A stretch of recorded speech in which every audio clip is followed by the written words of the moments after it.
Na minha época, ali nos anos 80, quando você era chamado de marginal, papai, isso aí causava temor nos outros, viu? Era. Agora, as coisas que a gente fazia pra ser chamado de marginal, hoje não é ninguém na fila do pão perto do que é perigoso de verdade. Mas eu ganhei esse nome, né? Pela minha irmã. Minha irmã me batizou de Magi, carinhosamente. Quando eu chegava na casa dela, ela disse, Magi. Gente, o Magi chegou, marginal. E por causa das coisas que ela ficava sabendo. Bom, fui criado somente pelo meu pai, minha mãe foi embora. E pelas minhas irmãs. Chegou um momento que elas casaram. Cada um foi cuidar da sua vida. E às vezes eu ia pra casa do meu sobrinho no final de semana. Por quê? Porque nos anos 80 eu ganhei um Atari do meu outro irmão que morava em Recife. E aí ele trouxe um Atari pra mim. Meu filho, você não tem noção não. Nos anos 80, a gente virava celebridade por 3 coisas. Uma bicicleta BMX, a marca da Pantera. Era a propaganda que saía na TV. Ter um Atari e ter uma bota Commander, do Comando para Matar. Eita, eu fui longe. Eu namorei com a menina só porque eu tinha uma bota dessa. Ela queria ficar comigo numa festa de aniversário. Aí você diz, tu namorou? Foi, namorei. Anos 80? É. Que idade tu tinha, filho de uma égua? Pra quem nunca viu o vídeo, eu comecei a namorar com 9 anos de idade. Eu dei o primeiro beijo escondido, que o pai da menina não quis liberar, eu já fiz o vídeo. Quem gosta é minha esposa, quando ela escuta isso, essa misericórdia, meu pai. Isso não é gente, não. Eu digo, meus irmãos tudo pegando mulher. Meu pai pegando meio mundo de gente. Minhas irmãs tudo casando. Eu digo, eu tenho que fazer alguma coisa da minha vida. Eu já tenho 9 anos de idade, eu vou ficar sozinho, A fuleiragem, meu filho. 9 anos de idade. Roubava a revista Hermes. Só pra folhear a seção das meninas de calcinha. Mas enfim, era marginal. Agora o que eu fazia pra ser chamado de marginal e ser temido? Conversava com gente tatuada, porque conversar com gente tatuada nos anos 80 significava que você tinha parceria com bandido, com ladrão. Porque tatuado nos anos 80 fazia tatuagem aonde? No presídio. Era. Homem com brinco? Nunca na vida. Meu pai não aceitava. Cabelo grande? Nem entra no meu portão. Pai, tinha essas coisas. Mas não era só meu pai não, muita gente. Entendeu? Tinha esses tabus, né? Dos anos 80. Mas e aí, cara? O que eu fazia pra ser chamado de marginal? Bom, eu me especializei em passar trote, mudando a voz muito cedo. Isso aí foi uma coisa que eu fui trabalhando logo muito cedo. Meu pai, quando não me deixava na minha irmã, me deixava sozinho em casa e meu pai ia quengar. E aí eu ficava trancado, ele trancava a casa e me deixava sozinho. Nós é do tempo do desonline, certo? Nós é do tempo do desonline. Só tinha uma televisão que quando passava tudo que tinha pra passar, ela saía do ar. Era. E aí nós fica dentro de casa como? Perturbado, ansiedade, olhava. Só tinha o quê? Telefone convencional e uma lista de contato do lado. O que eu fazia? Sozinho dentro de casa. Vocês sabem que cabeça de menino não é coisa de gente. Aleatoriamente, eu digo, isso aqui, ó. Pega aqui. Aí discava. E meu pai deixava o telefone no cadeado, bloqueado. Como é que bloqueava um telefone nos anos 80 se ele era convencional? Ele era daquele que você ia discando, mas você botava um cadeado, que era pra não dar pra você. Mas eu aprendi a ligar, eu era marginal, raiz. Eu aprendi só dando um toquezinho aqui, ó. Ligava pra todo mundo. E aí eu ligava. É porque eu queria saber se não tem um carro cor de gelo.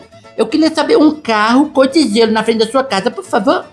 A pessoa atendia, só um momento. Aí eu olhava e voltava, só olhe. Oi, não tem nenhum carro aqui não na frente da minha casa. Desculpa, eu acho que ele derreteu. Bati o telefone. Era. Por isso eu fui apelidado de marginal. Lá na esquina da minha casa, no centro da cidade, tinha o seu João. O seu João era um carecão, negão, que ele tinha uma barbearia que hoje é considerada vintage. E aí, eu e os colegas de rua, a gente foi passando por lá. O balcão, onde ele cortava cabelo, tinha o espelho, o balcão aqui, do lado um telefone convencional. E naquele tempo era muito fácil você descobrir o telefone, o número dos telefones convencionais. Porque na frente ficava o número, o pessoal colocava o número de caneta. Aí eu decorei. E naquele tempo a minha mente era boa. Hoje em dia, depois do Covid, ninguém tem mais memória, tem só uma vaga lembrança, né? Aí eu liguei pra ele, chamei meus colegas.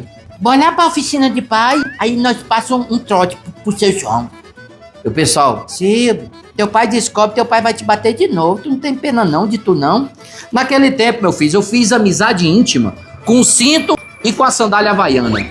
De um lado, era a marca de um cinto, do outro, uma havaiana em 3D. A gente fez uma amizade muito bacana. A gente tava sempre junto misturado. Eu perdi o conceito da dor, não existia mais. A verdade era essa. Cheguei lá, peguei o telefone convencional e tinha uma secretária. A secretária sabia tudo que eu fazia. E ela dizia, esse menino é atentado demais. Ele faz um monte de coisa. Quando o pai dele chegar, eu falo. Que o pai saía, passava o dia fora às vezes. E aí cheguei com um monte de menino lá, peguei o telefone lá do seu João. Alô, seu João? Seu João, quanto é que tá pra lavar a cabeça? Seu João, lá da barbearia. Meu filho, tá R$2. R$2 pra lavar a cabeça. E pra lavar a chibata toda, a bilhona. Bati o telefone. Pela minha risada, ele conhecia. Aí o seu João foi bater lá em casa. Seu Otávio, é uma palhaçada, seu Otávio. Seu filho é um marginal. O seu filho passando trote, falando de chibata, de bilola com a gente. Seu Otávio, o que tá acontecendo? Meu Deus do céu, seu Otávio. Gilber, vem cá. Quando eu ia chegando, o pai já me recebia assim, ó. Vivia assim no cacete, direto. Pronto. Então eu tinha essa coisa de querer passar trote pras pessoas, nos anos 80, né? Então assim, ó, roubava jornal. Naquele tempo eu passava na frente das casas, o pessoal tinha assinatura de jornal. E eu chegava com o jornal lá na oficina do meu pai. Aí nós já estamos nos anos 90 e eu ainda estava tentado. Aí eu chegava com o jornal debaixo do braço, que eu morava na casa da minha irmã, eu ficava de temporada. Quando eu vinha de lá pra cá, 7 horas da manhã, tinha um jornal lá. Eu digo, eu fazia de jeito, ó, no muro. Aí botava o jornal e chegava. E o pai, né, o pai todo... Agora tá assim, chega na oficina com o jornal, tá virando hominho, tá se preocupando com as notícias do estado. Isso é muito bom. Dias depois, o dono do jornal descobriu, foi bater lá na oficina. Seu Otávio, isso é sacanagem, seu Otávio. Seu filho tá roubando meu jornal. Eu fui reclamar pro pessoal, a gente descobriu que é ele que passa lá, rapaz. Eu achei que não estavam entregando. Gilber! Lá vem eu. Oi, pai. Mais uma porrada na cara do Gilbert. Eu parava táxi, né? Teve o táxi também. O taxista ia passando, naquele tempo todo mundo se conhecia, o pai era muito conhecido. E o taxista passando, eu tinha ido pra uma festa de aniversário, digo, o táxi parou. Quando parou, eu saí correndo por detrás do táxi, morrendo de rir. E rindo. O taxista saiu do carro. Essa vergonha, uma coisa dessa, marginal, desse tamanho. Agora o menino, olha o tamanho desse pitoco de gente, rapaz. E já é marginal. No outro dia, meu filho, o cara foi lá em casa, falou pro pai. Oi, pai. Mais cacete. Parou ou fica pior? Fica pior. Tava na casa da minha irmã. Eu contei pra ela que fazia essas coisas. E ela disse que não acreditava, não. Ela disse, tu engana o papai. Eu digo, ai, mano, passando trote? Eu digo, passando trote. Gilber, como é que é isso? Eu disse, você quer ver? Eu digo, eu quero ver. Meu pai era assistente autorizado da arma, anos 90, telefone convencional. Eu digo, ó, essa hora o pai tá na oficina. E eu tava na casa dela. Se juntou minha irmã, meus 3 sobrinhos. Ficaram os 4 assim, ó.